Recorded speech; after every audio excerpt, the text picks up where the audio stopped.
4, 3, 2, 1. We are live. Good evening, everyone, and welcome to CampusCare EdTalks presented by Entab. A new world order is setting in, and the COVID has almost dismantled every old way of doing things. To level up with the new order of things, we need to reframe organizational culture. The education has been tremendously impacted over the last few months, which is why we see a new system building up in the education field. So, to make the new way of things work in the desired positive direction, we need to develop a new teaching learning culture in educational institutions. So, to talk about, we have who has been in the field of education for about 20 years and has served in reputed institutions across the country. She has undertaken a double postgraduate in chemistry and education. Then her journey started as a teacher, then she moved on to the work as a part of the innovation department, one of its kind in the world. Then as a dean of academics and now serving as the principal of a world class school. Her rich experience with different educational designs has enabled her to bring about positive and constructive changes in the organization she has worked for. So, with this note, I would like to welcome Kanchan ma'am to Entab Campus Care EdTalks, who's the principal of Cygnus World School, Mumbai. Welcome to EdTalks, ma'am. Thank you, Nimisha. Thank you so much for that elaborate introduction. It's a pleasure being here with Campus Care. I have known Rajiv and Entab since quite some time, and it's a pleasure talking to you today and interacting with you on this interesting topic of having a great school culture. Thank you so much, ma'am. So, ma'am, what according to you is school culture and how does it impact on students' learning? So, Nimisha, the term school culture generally refers to the beliefs, the perceptions, the relationships, the attitudes, the written, unwritten rules that shape and influence every aspect of how a school functions. I feel that it results from both conscious and unconscious perspectives, values, interactions, and practices as an institution abides by. All its stakeholders, whether it is parents, teachers, students, administrators, all its staff members, and the children themselves, all contribute to the school's culture. The policies that govern how a school operates, or the principles upon which a school is founded, all these play a very important role in developing and sustaining the school culture. And as far as the impact of the school culture on the students is concerned, I think that's the most important and intriguing thing that affects the student's life, because what you teach is not as important as is the culture of the institution. The culture actually develops the mental ability of the children, their thinking, their way of interpreting things, the way of dealing with individuals. So I feel that culture, the school culture, and a positive school culture has a major impact on the development of the student. So, ma'am, as you know that the crisis has reshaped education and schools, and for a school leader, it must be a very difficult challenge for you and a big challenge to revive the system. And so, ma'am, in these circumstances, how are you contemplating on building a strong culture? So as far as the school leaders are concerned, I think possibly school leaders have never worked as hard as they have recently, and nor have they felt the sense of urgency and responsibility so keenly. There are no precedents and there are no guides to leading schools during a pandemic. And I strongly feel that leaders in the current situation need to act swiftly and they need to have strong decision making powers, because decisions have to be taken with immediate effect. You need to have a foresight, but also you need to have careful consideration of options, consequences, and side effects, because you don't know what is right and what is wrong. There is a possibility that the decision that you are taking may be right or may be wrong. But finally, at the end of the day, the leader has to take a decision with this thought in mind that this is possibly the best decision that one can take. At the moment, to create a positive school culture, I feel the communication with the staff is the key to success, because they are the ones who are actually dealing with parents, they are the ones who are actually dealing with children. And in the pandemic, the mental status, the well-being, the social and emotional well-being of students, the families has got affected to a great extent. And sustaining motivation among students, among staff, is the key to a great school culture.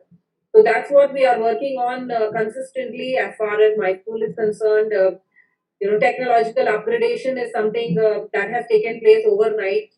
I remember in the month of March, when the lockdown was declared, it was a nightmare for everybody that how are schools going to continue in the near future. Sessions are about to start from the 1st of April.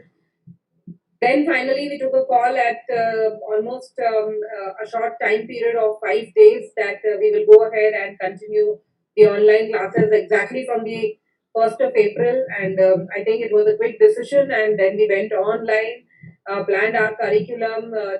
I'm fortunate to be working with a wonderful management, with a set of highly motivated team members. And we all got together and started our online classes. So I feel that it's a challenging situation. Principals are walking on a tightrope, and there is no safety net. But yeah, that's how possibly the opportunities come your way, and you have to go ahead and avail these opportunities for the betterment of everyone.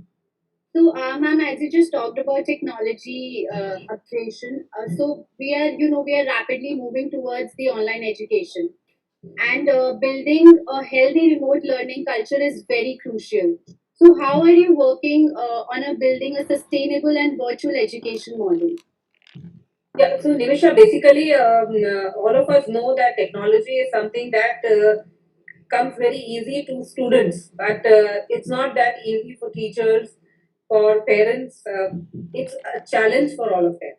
There were times when the schools themselves were telling children that you should not be online, you should not be using gadgets too often. And now, 5 hours, 6 hours a day, the schools themselves are conducting online classes. So yeah, so things have changed, and I think that's the demand of the time. As far as the upgradation of technology is concerned, I think to a great extent parents are also being upgraded besides children and teachers. That's a major challenge. So we usually hold a lot of parent interactions, because children can still be interacted with by the teachers. The teachers are interacting with them on a daily basis, making them aware about the cyber etiquettes. But as far as parents are concerned, there are hilarious things that keep happening. Children are online and parents are behind the children, and various interesting things happen. And when you are on Microsoft Teams, in case a teacher is recording any particular thing, it really becomes a funny situation for the teacher, because she can't upload it anywhere, can't use it anywhere, because there are things which have happened which are not supposed to be shared with anyone. So we do understand all these things. So every now and then we keep holding parent teacher meetings. I myself interact with parents online.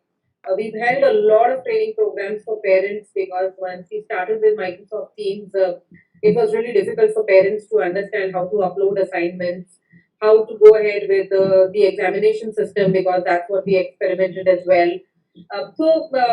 But I feel that if we are constantly in touch with all our stakeholders and we are interacting with them, then they develop that trust, and that's the key to success. Interaction and two-way communication. We have also initiated WhatsApp groups, which we were always against, but at this time of pandemic, we have class groups. Teachers, the class teachers, the subject teachers are there as a part of those WhatsApp groups, and it's an easy access for parents.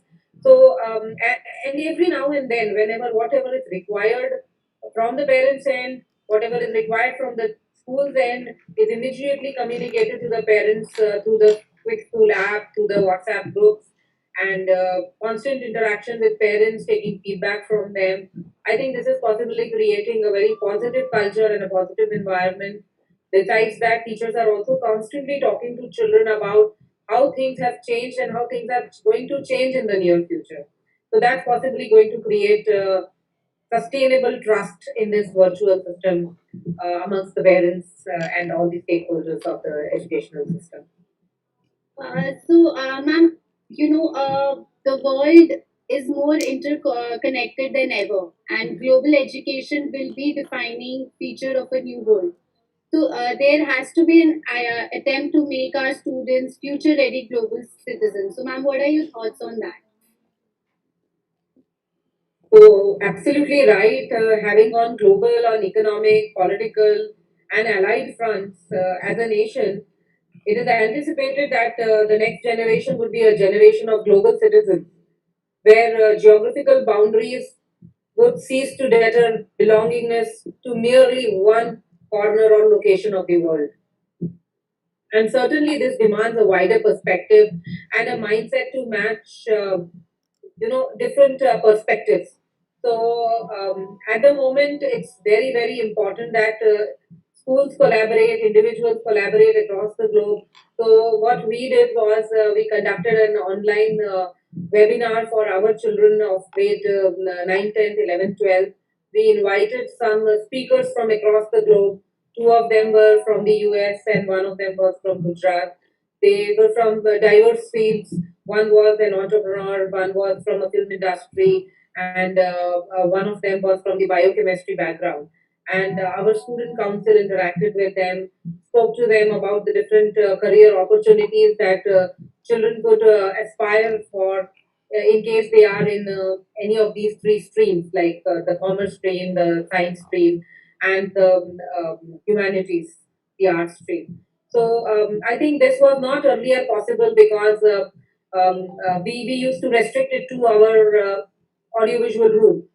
We could call only 120 people, and only those many people could listen to these great speakers. But we opened this up to people across the globe. And we have partnership with schools in Argentina. We have partnership with schools in UK. We have partnership with schools in Nepal. So we invited all of them, and all of them were a part of this webinar. So I think becoming global and understanding global perspectives it has become the need of the hour. More collaboration is required, sharing of best practices is required, and that is only going to help each and every institution become better and better day after day.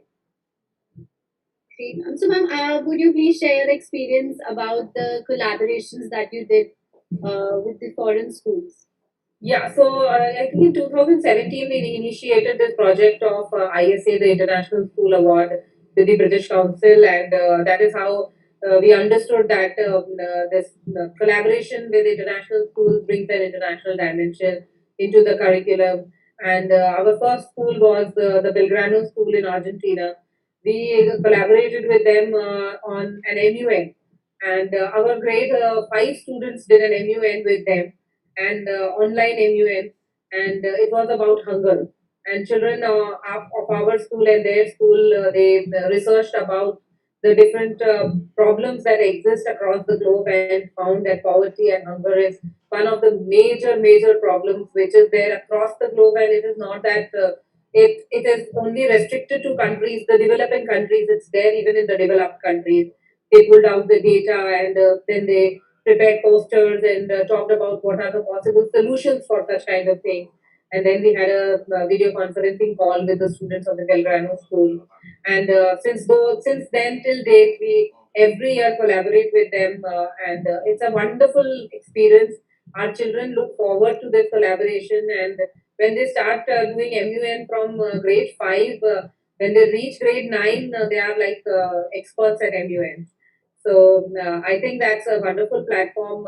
Recently, we are collaborating with a school in Nepal, and we are also collaborating with a school in UK. That's the Beckley Park School and the Millsbury School in Nepal. So it's definitely a great learning experience because everybody is in a different socioeconomic background, coming from different socioeconomic background and different cultural background. When children interact with these students, it gives them a broader perspective. Understanding and tolerance becomes much more. So I think this is the need of the hour. Communication skills, being more tolerant with human beings, with other individuals, is what is required in the present generation and the generation of the 21st century for being a successful individual. And ma'am, how exactly did you approach such schools? Okay, so Nimisha, this is a difficult one because you need to keep writing to various possible schools, and then you write to hundreds of them, and then one of them responds. And yeah, so it's a difficult one, but yes, but it's interesting doing that. Sometimes what happens that some other school is already collaborating with a particular school, and you talk to them, and they give you a connect, and that's how you can get in touch with them. So, yeah, but sometimes it happens through LinkedIn also and through Facebook also. So there are various ways and means by which you can get in touch with schools. We also collaborated with a school in Dubai. Right now we are not collaborating with them, but yeah, we usually keep collaborating with institutions across the globe. Great. So, ma'am, coming back to the topic about our learning teaching culture. So, would you please share some of the strategies for developing a positive shared culture for learning at schools? So the core aspects, Nimisha, for a positive school culture would be positive teacher-student interactions. So I proudly would say that I always say this whenever I interact with anybody inside school or outside school that my children run to school and go back walking because they love coming to school. They enjoy being at school because they don't feel that coming to school is a burden and people are going to pull them down or humiliate them.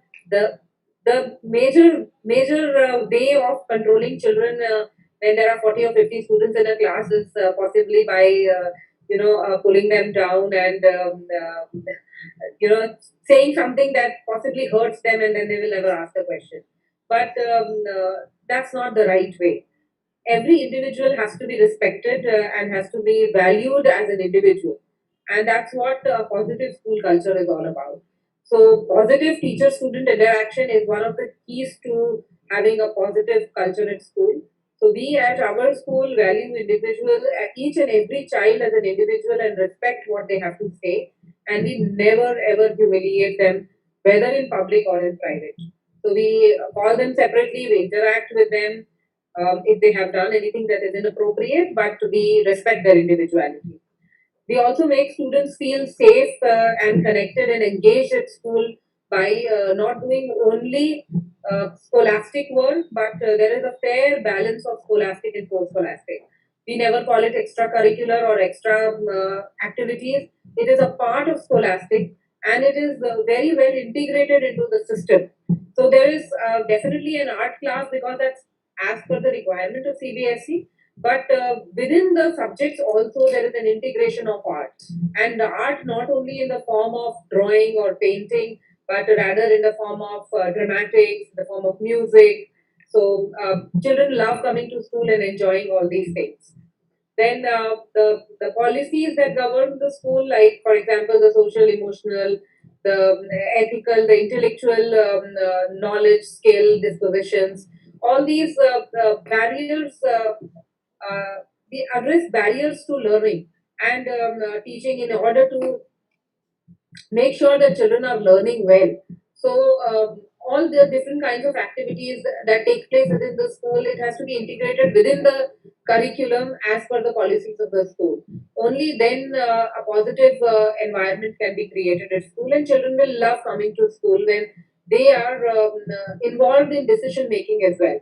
So I can give you a very simple example that recently we were planning for activities related to Navratri. Navratri is a great festival in Gujarat, and in this these times of the pandemic, we're just wondering how to do Navratri. So we plan to have a meeting with our student council and ask them that what exactly would they like to do during the Navratri. So this is how with small things we involve our children in decision making. We give them complete leadership opportunities so that they can come forth and give us ideas, and then we implement these ideas as well. Then possibly it's very important to be very clear with what our decisions, our policies are what are expectations and what consequences are in case there are any disruptive behaviors from students. You cannot showcase a biased behavior towards a couple of students and then you depict another set of consequences or expectations from another set of students. So if that is laid out very clearly, I think it creates a very positive culture and a positive environment at school. And the most important, the last but not the least, is the parental involvement. Parents are key stakeholders in the education of children. So that forms the triangle: the student, the parent, and the school. So if all three of them get together, only then can you expect that a child's education is complete. If you leave out any of these, then it is inappropriate and ineffective education for the child. So we have a lot of ways and means by which we involve parents. We do activities where we call parents also to school. We do a lot of presentations for parents. Recently, we used to do when the children were at school. We used to do class presentations every year. Every class used to pick up a topic like technology or women empowerment or many of them environment. We are very keen and close to environment because we are a green school and we are a LEED certified and IGBC certified platinum rating school. And we are also the winners of Swachh Vidyalaya Puraskar from MHRD, the only private school in Gujarat which received this award from MHRD India. So we do a lot of things as far as environment is concerned. So we involve parents a lot in all these interactions. We call parents to view these programs. We call them for being judges for various events. Even we give opportunities to our student council members to become judges for different events so that they get empowered and they are then called at the end of the program to give their feedback to the entire audience. So I think all this empowers the students to a great extent. Besides that, we have a wonderful program which is the entrepreneurship program, which the children of grade 9th and 11th are associated with. We also have an internship program. There's Dr. Dr. Nimisha. I think we have a limited time, so we'll go ahead. No, ma'am, no, it's okay. Please. Yeah. So we have a very interesting internship program. So the students of grade 9 at the age of 14, 15, yes, they actually go into various industries, various organizations, and they do an internship of 7 to 8 days. And it's a very strenuous process. It's not very easy to get into this internship program. So they go through a detailed form filling up procedure, and then they have a one-to-one interview, then they have a panel discussion, then they have a group discussion. They are evaluated in all these from various aspects by the teachers, and then finally they are selected. So out of 50 students, maybe 15 students finally get selected and go to various industries and do this internship. I remember when I was in school, we got this opportunity only when we were in graduation, and some of them when you were in postgrad. So when they get these opportunities at the school level, I think it's a wonderful thing, and it provides them a lot of confidence and a lot of skills develop in them, like the interpersonal skills, the intrapersonal skills, communication skills, skills of convincing people that yes, I am your right choice. So teamwork. So these are just a few skills to name. I feel that these are really help in developing a positive school culture in an institution. Ma'am, even Entab promotes the industrial visit. Oh, lovely. That's great. I think we'll be able to collaborate sometime and have as a project together. Ma'am, of course, anytime you say. So, ma'am, as we are now here, we know that collaboration and coordination between various stakeholders will mostly be virtual now. So, ma'am, how to strengthen that trust in the virtual culture? So as I was informing you, Nivisha, I think that it's very important for the school system to understand what are the needs of their stakeholders. So the teachers need to possibly interact much more with the students and their families, what they need, what their requirements are, because in every society there is a different kind of requirement. So that requirement can be understood by the teachers, and if you're able to provide what a parent is expecting, I think it builds the trust to a great extent. So what we do at our school is that, as I told you, we have created WhatsApp groups. We have a quick school app. We also have Microsoft Teams.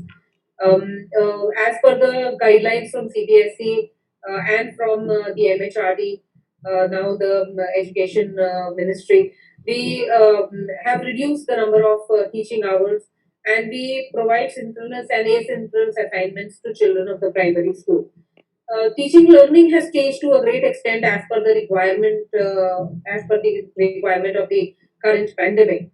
So, if you change as per the requirement, and the learning outcomes are met for the children by involving parents, I think that trust is created. And situations at the moment are such that we conduct even online parent teacher meetings, and we are conducting one to one online parent teacher meetings. And if I give you the exact statistics, out of 100%, when the PTM was conducted at school, the percentage of parents who used to come was 60%. But now, when we are conducting it online, we have 98% of parents who come and visit and talk to teachers about their children. Possibly, it has made things easier for them. Even if you're sitting in your office, it's possible for you to be available for that meeting, which is practically not possible when you are doing it in the school premises. So, parents now are saying that, these parent teacher meetings that you're doing online, please continue doing them online even once school is open. And also, we do parent enrichment programs, and parents, in huge numbers, parents join for these parent enrichment programs, even from senior classes.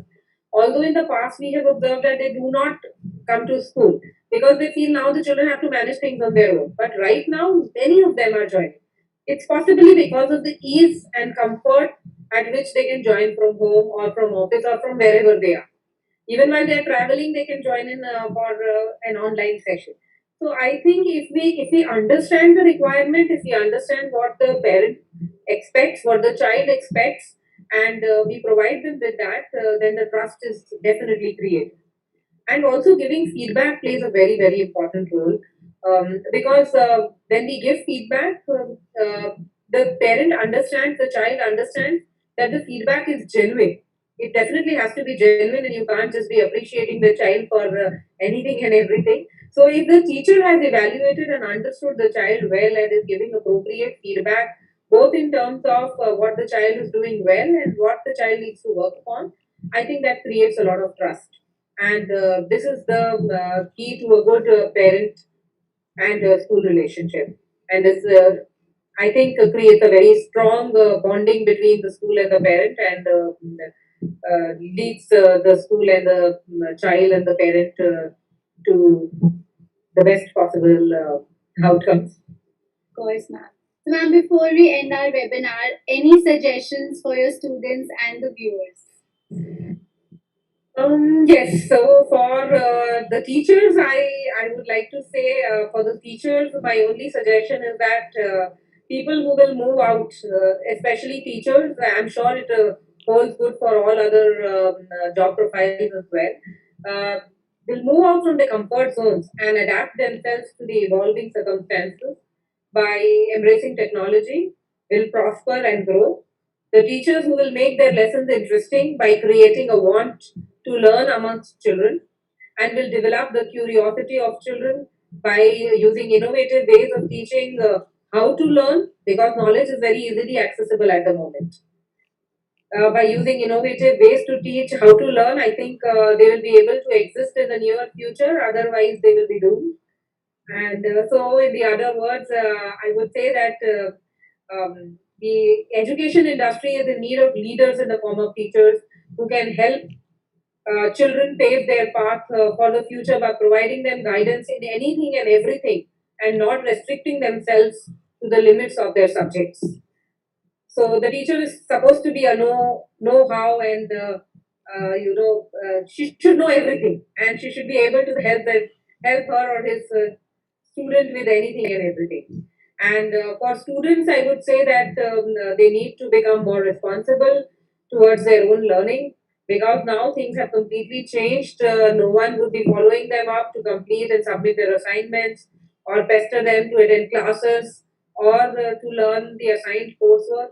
But that doesn't mean that competition will cease. Rather, competition will exist at a much more higher level in the existing circumstances. So only students who are intrinsically motivated will be able to rise to the occasion and will benefit from the same.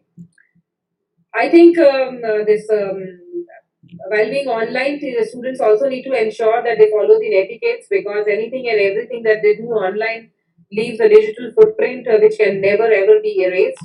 And last but not the least, I would request parents to teach their children the right values and not encourage them to adopt unfair means, since this is what would become their true self in due course of time. Thank you, Nimisha. Thank you so much, ma'am. Thank you so much for giving us your time today. It was a pleasure interacting with you, Nimisha. Thank you so much. Thanks to Entab and the entire team, Himanshu, Rajiv, for having me here today to talk to you. I hope the viewers liked the interaction. Of course, ma'am, definitely.